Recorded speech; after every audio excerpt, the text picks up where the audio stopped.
안녕하세요. 인성교육 연수에 함께해 주신 학부모님들께 감사 말씀드립니다.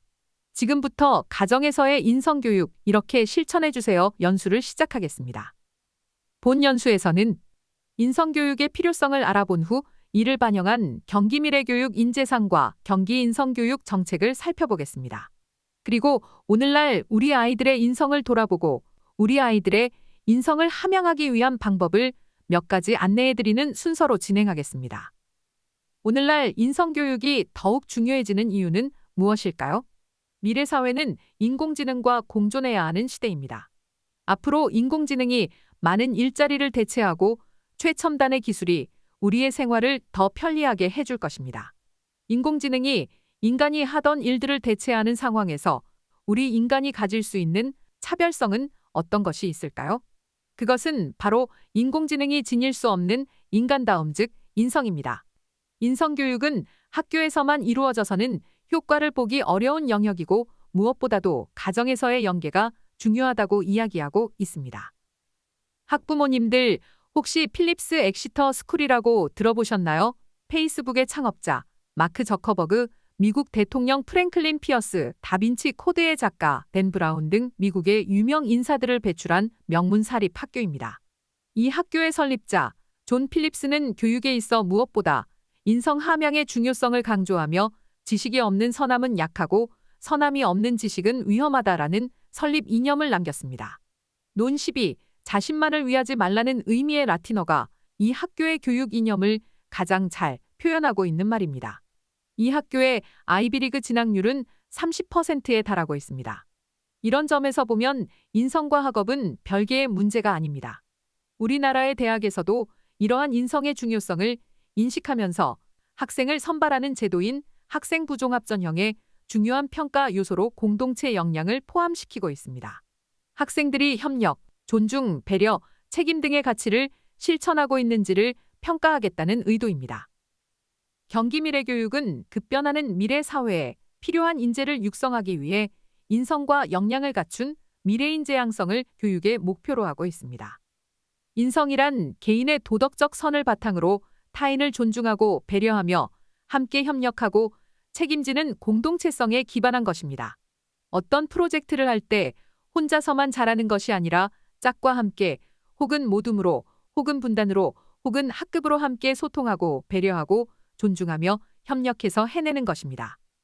역량이란 불확실한 미래에 학생들이 자기주도적으로 사고하고 행동하며 지식과 실천의 통합을 해내는 힘입니다. 이를 토대로 경기도교육청에서는 다른 시도교육청들과 구별되는 경기인성교육 모델을 개발하였습니다. 경기인성교육 모델에 대해 잠깐 살펴보도록 하겠습니다. 경기도교육청의 경기인성교육 모델을 살펴보겠습니다. 경기인성교육 모델에서 인성교육은 자기 삶의 주인으로 미래사회 변화에 유연하게 대응하며 윤리적 책임을 통해 나와 공동체의 행복을 추구하는 인성 함양을 목표로 하고 있습니다.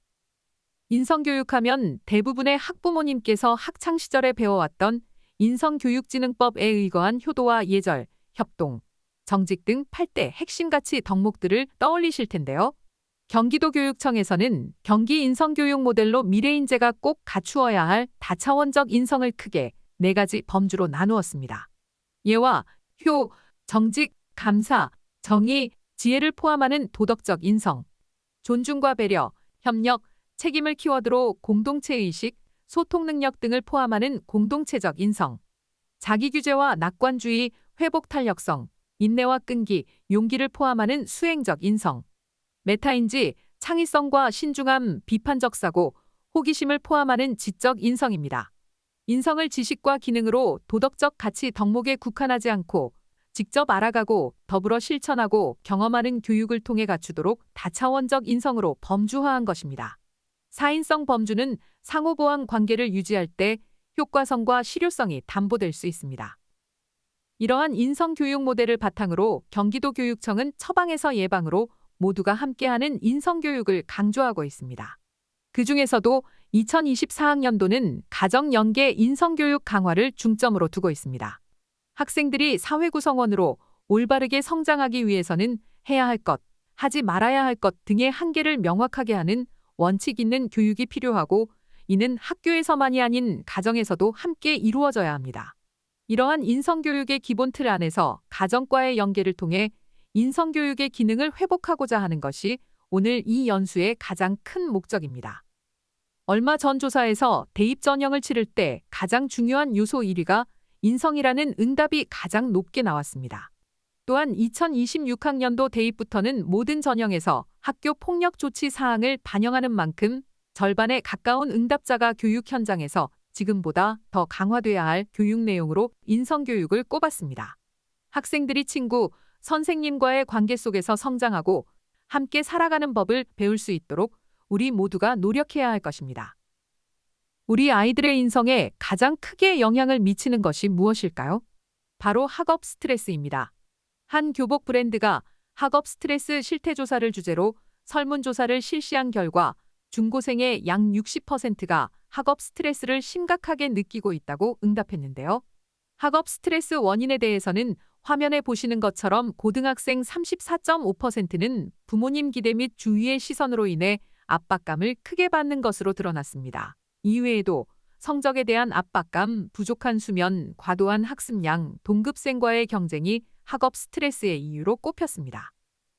이러한 학업 스트레스는 우리 아이들의 학교 생활에도 큰 영향을 미치고 있는데요. 왼쪽 그래프와 학생들이 수업 시간에 자고 있는 오른쪽 사진을 함께 보도록 하겠습니다. 자의반 타의반 학교를 쉼터 정도로 여기는 학생은 전국 각 학교에도 수두룩합니다. 한국교원 단체 총연합회가 고교 교사 872명을 대상으로 조사한 결과에 따르면 수업에 집중하는 학생이 절반도 되지 않는다는 응답이 60% 이상이었습니다. 교사들은 자존감이 떨어지고 교육자로서 회의감도 느끼지만 어쩔 수 없다는 입장입니다. 경기도의 한 고등학교에 재직 중인 교사는 책상에 엎드리거나 다른 문제집 풀이에 한창인 학생들 앞에서 혼자 수업을 하는 경우도 있는데 그럴 때마다 한 사람의 인격체로서 자존감이 뚝 떨어진다고 전하기도 했습니다. 먼저 우리 아이들의 인성을 유피시키는 대화법을 함께 알아볼까요? 1단계는 우리 아이들과 진심으로 대화할 마음의 여유를 만드는 것입니다. 우리 아이들과 대화할 때는 TV 보기, 청소기 돌리기 등 하던 일을 잠시 멈추고 우리 아이들의 이야기를 집중하여 들어주세요. 많은 정보를 얻기 위한 대화는 오히려 우리 아이들의 말문을 막을 수 있습니다. 많이 들어주는 부모에게 우리 아이들은 마음을 엽니다. 2단계는 우리 아이에게 우선 질문한 후 바라는 바를 짧고 간결하게 전달하는 것입니다. 먼저 부정적인 감정을 잘 조절하는 것을 부모님께서 우리 아이들에게 먼저 보여주세요. 부모님의 마음에 안 드시더라도 우리 아이들에게는 나름의 이유가 있을 수 있습니다. 먼저 우리 아이들의 이야기를 들어보세요. 자녀가 흥분한다고 함께 화를 내지 않는 것이 중요합니다. 그리고 바라는 바를 짧고 간결하게 전달해 주세요. 3단계는 우리 아이의 말 속에 숨은 감정을 읽어주는 것입니다. 먼저 우리 아이들이 느끼는 감정에 이름을 붙이고 우리 아이 스스로 감정을 말로 표현하도록 도와주세요. 우리 아이의 말 속에 담긴 감정을 인정해서 우리 아이의 마음을 풀어주세요. 마지막으로 우리 아이들이 문제를 스스로 해결하도록 이끌어주세요. 지금까지 우리 아이의 인성을 유피시키는 대화법을 알아보았는데요.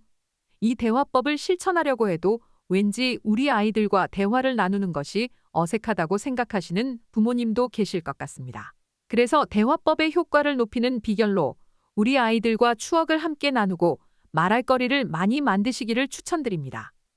그리고 우리 아이들의 인성을 위해 부모님을 위한 힐링의 시간이 필요하다는 것을 말씀드리고 싶습니다.